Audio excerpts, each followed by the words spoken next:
At the Earth's Core by Edgar Rice Burroughs. 2. A Strange World.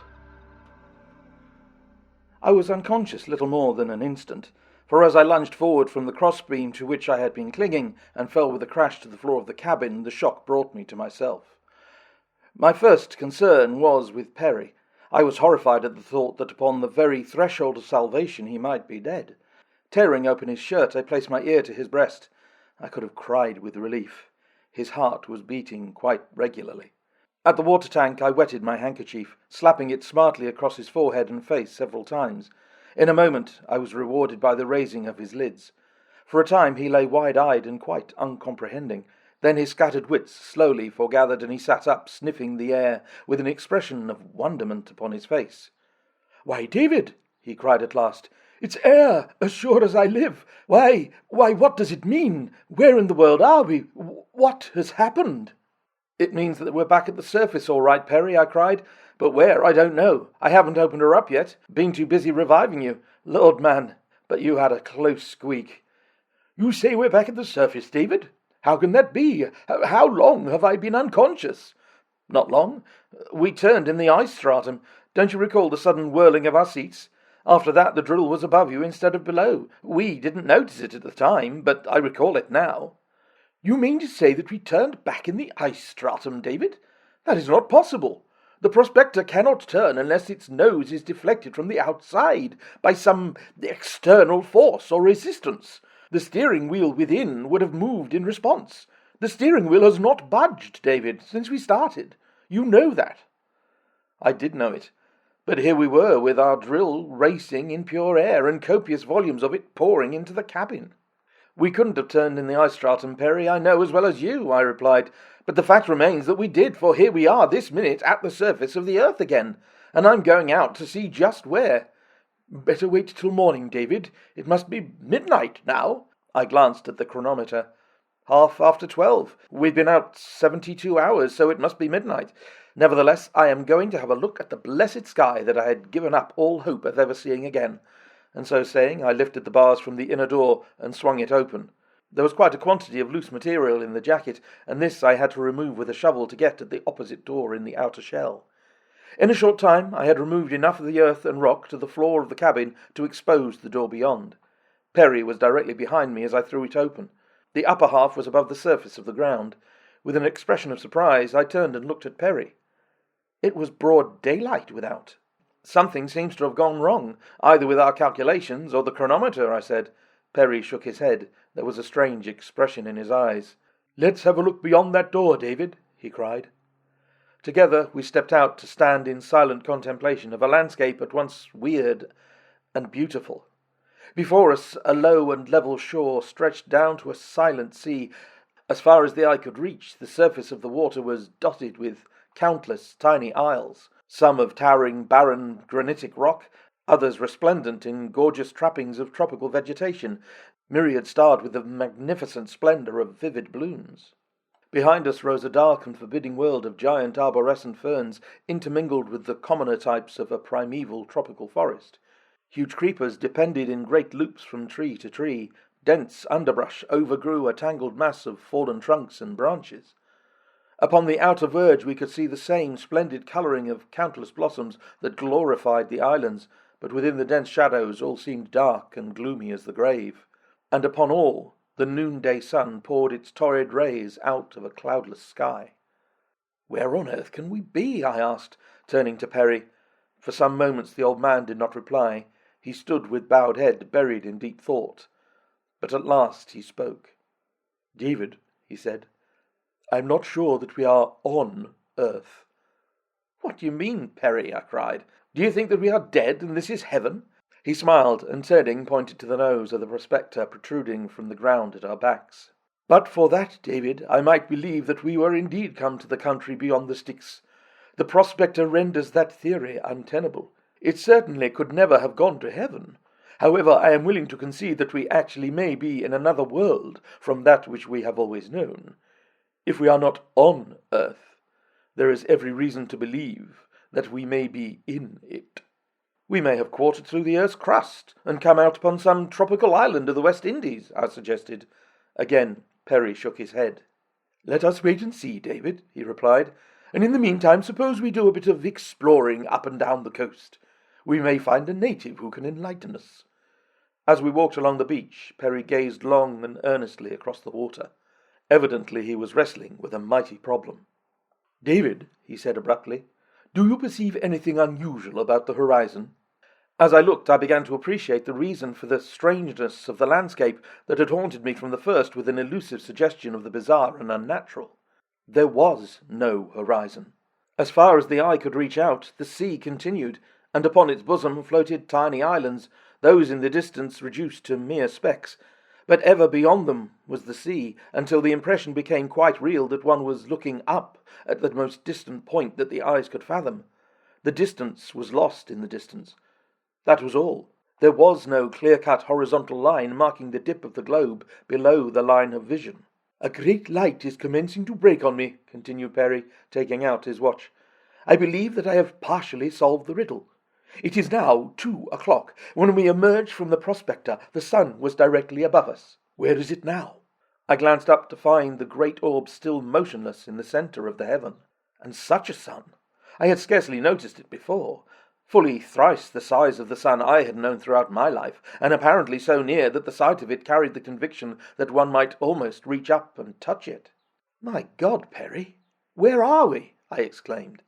"This thing is beginning to get on my nerves." "I think that I may state quite positively, David," he commenced, "that we are—" But he got no further. From behind us, in the vicinity of the prospector, there came the most thunderous, awe-inspiring roar that ever had fallen upon my ears. With one accord we turned to discover the author of that fearsome noise. Had I still retained the suspicion that we were on earth, the sight that met my eyes would quite entirely have banished it. Emerging from the forest was a colossal beast, which closely resembled a bear. It was fully as large as the largest elephant, and with great forepaws armed with huge claws. Its nose or snout depended nearly a foot below its lower jaw, much after the manner of a rudimentary trunk. The giant body was covered by a coat of thick, shaggy hair. Roaring horribly, it came towards us at a ponderous, shuffling trot. I turned to Perry to suggest that it might be wise to seek other surroundings. The idea had evidently occurred to Perry previously, for he was already 100 paces away, and with each second his prodigious bounds increased the distance.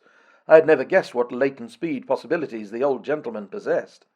I saw that he was heading towards a little point of the forest which ran toward the sea not far from where we had been standing, and as the mighty creature, the sight of which had galvanized him into such remarkable action, was forging steadily towards me, I set off after Perry, though at a somewhat more decorous pace. It was evident that the massive beast pursuing us was not built for speed, so all that I considered necessary was to gain the trees sufficiently ahead of it to enable me to climb to the safety of some great branch before it came up.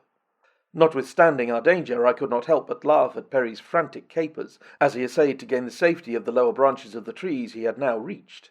The stems were bare for a distance of some 15 feet, at least on those trees which Perry attempted to ascend, for the suggestion of safety carried by the larger of the forest giants had evidently attracted him to them.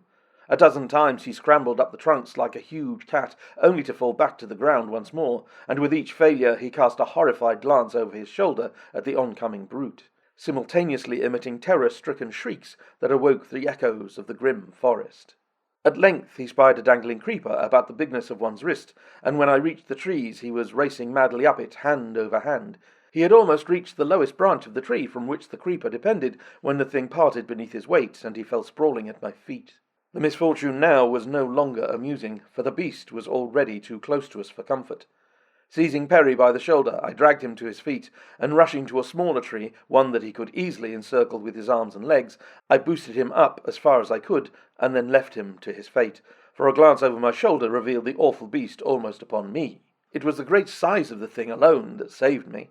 Its enormous bulk rendered it too slow upon its feet to cope with the agility of my young muscles, and so I was enabled to dodge out of its way and run completely behind it before its slow wits could direct it in pursuit. The few seconds of grace that this gave me found me safely lodged in the branches of a tree a few paces from that in which Perry had at last found haven. Did I say safely lodged? At the time I thought we were quite safe, and so did Perry. He was praying, raising his voice in thanksgiving at our deliverance, and had just completed a sort of paean of gratitude that the thing couldn't climb a tree when, without warning, it reared up beneath him on its enormous tail and hind feet, and reached those fearfully armed paws quite to the branch upon which he crouched. The accompanying roar was all but drowned in Perry's scream of fright, and he came near tumbling headlong into the gaping jaws beneath him, so precipitate was his impetuous haste to vacate the dangerous limb. It was with a deep sigh of relief that I saw him gain a higher branch in safety, and then the brute did that which froze us both anew with horror. Grasping the tree's stem with his powerful paws, he dragged down with all the great weight of his huge bulk, and all the irresistible forces of those mighty muscles. Slowly, but surely, the stem began to bend towards him. Inch by inch, he worked his paws upwards as the tree leaned more and more from the perpendicular. Perry clung, chattering in a panic of terror. Higher and higher into the bending and swaying tree he clambered. More and more rapidly was the top tree inclined toward the ground. I saw now why the great brute was armed with such enormous paws. The use that he was putting them to was precisely that for which nature had intended them. The sloth-like creature was herbivorous, and to feed that mighty carcass entire trees must be stripped of their foliage. The reason for its attacking us might easily be accounted for on the supposition of an ugly disposition, such as that the fierce and stupid rhinoceros of Africa possesses. But these were later reflections. At the moment I was too frantic with apprehension on Perry's behalf to consider aught other than a means to save him from the death that loomed so close. Realizing that I could outdistance the clumsy brute in the open, I dropped from my leafy sanctuary, intent only on distracting the thing's attention from Perry long enough to enable the old man to gain the safety of a larger tree. There were many close by which not even the terrific strength of that titanic monster could bend. As I touched the ground, I snatched a broken limb from the tangled mess that matted the jungle-like floor of the forest, and leaping unnoticed behind the shaggy back, dealt the brute a terrific blow. My plan worked like magic. From the previous slowness of the beast, I had been led to look for no such marvellous agility as he now displayed. Releasing his hold upon the tree, he dropped on all fours, and at the same time swung his great wicked tail with a force that would have broken every bone in my body had it struck me. But fortunately I had turned to flee at the very instant that I felt my blow land upon the towering back. As it started in pursuit of me, I made the mistake of running along the edge of the forest rather than making for the open beach. In a moment I was knee-deep in rotting vegetation, and the awful thing behind me was gaining rapidly, as I floundered and fell in my efforts to extricate myself. A fallen log gave me an instant's advantage, for climbing upon it I leapt to another a few paces farther on, and in this way was able to keep clear of the mush that carpeted the surrounding ground. But the zigzag course that this necessitated was placing such a heavy handicap upon me that my pursuer was steadily gaining upon me. Suddenly, from behind, I heard a tumult of howls and sharp, piercing barks, much the sound that a pack of wolves raises when in full cry. Involuntarily I glanced backward to discover the origin of this new and menacing note, with the result that I missed my footing and went sprawling once more upon my face in the deep muck. My mammoth enemy was so close by this time that I knew I must feel the weight of one of his terrible paws before I could rise, but to my surprise the blow did not fall upon me. The howling and snapping and barking of the new element which had been infused into the melee now seemed centred quite close behind me, and as I raised myself upon my hands and glanced around, I saw what it was that had distracted the Dirith, as I afterward learned the thing is called, from my trail. It was surrounded by a pack of some 100 wolf-like creatures, wild dogs they seemed, that rushed growling and snapping in upon it from all sides, so that they sank their white fangs into the slow brute and were away again before it could reach them with its huge paws or sweeping tail. But these were not all that my startled eyes perceived. Chattering and gibbering through the lower branches of the trees came a company of man-like creatures, evidently urging on the dog-pack. They were to all appearances strikingly similar in aspect to the natives of Africa. Their skins were very black, and their features much like those of the more pronounced African type, except that the head receded more rapidly above the eyes, leaving little or no forehead. Their arms were rather longer, and their legs shorter in proportion to the torso than in man, and I later noticed that their great toes protruded at right angles from their feet, because of their arboreal habits, I presume. Behind them trailed long, slender tails, which they used in climbing quite as much as they did either their hands or feet. I had stumbled to my feet the moment that I discovered that the wolves were holding the Dirith at bay. At sight of me, several of the savage creatures left off worrying the great brute to come slinking with bared fangs towards me, and as I turned to run towards the tree again to seek safety among the lower branches, I saw a number of the man-apes leaping and chattering in the foliage of the nearest tree. Between them and the beast behind me there was little choice, but at least there was a doubt as to the reception these grotesque parodies on humanity would accord me, while there was none as to the fate which awaited me beneath the grinning fangs of my fierce pursuers. And so I raced on towards the trees, intending to pass beneath that which held the man-things and take refuge in another farther on. But the wolf-dogs were very close behind me, so close that I had despaired of escaping them, when one of the creatures in the tree above swung down head foremost, his tail looped about a great limb, and grasping me beneath my armpits, swung me in safety up among his fellows. There they fell to examining me with the utmost excitement and curiosity. They picked at my clothing, my hair, and my flesh. They turned me about to see if I had a tail, and when they discovered that I was not so equipped, they fell into roars of laughter. Their teeth were very large and white and even, except for the upper canines, which were a trifle longer than the others, protruding just a bit when the mouth was closed. When they had examined me for a few moments, one of them discovered that my clothing was not a part of me, with the result that garment by garment they tore it from me amidst peals of the wildest laughter. Ape-like, they essayed to don the apparel themselves, but their ingenuity was not sufficient to the task, and so they gave it up. In the meantime I had been straining my eyes to catch a glimpse of Perry, but nowhere could I see him, although the clump of trees in which he had first taken refuge was in full view. I was much exercised by fear that something had befallen him, and though I called his name aloud several times, there was no response. Tired at last of playing with my clothing, the creatures threw it to the ground, and catching me one on either side by an arm, started off at a most terrifying pace through the tree-tops. Never have I experienced such a journey before or since. Even now I oftentimes awake from a deep sleep, haunted by the horrid remembrance of that awful experience. From tree to tree the agile creatures sprang like flying squirrels, while the cold sweat stood upon my brow as I glimpsed the depths beneath, into which a single misstep on the part of either of my bearers would hurl me. As they bore me along, my mind was occupied with 1,000 bewildering thoughts. What had become of Perry? Would I ever see him again? What were the intentions of these half-human things in whose hands I had fallen? Were they inhabitants of the same world into which I had been born? No, it could not be.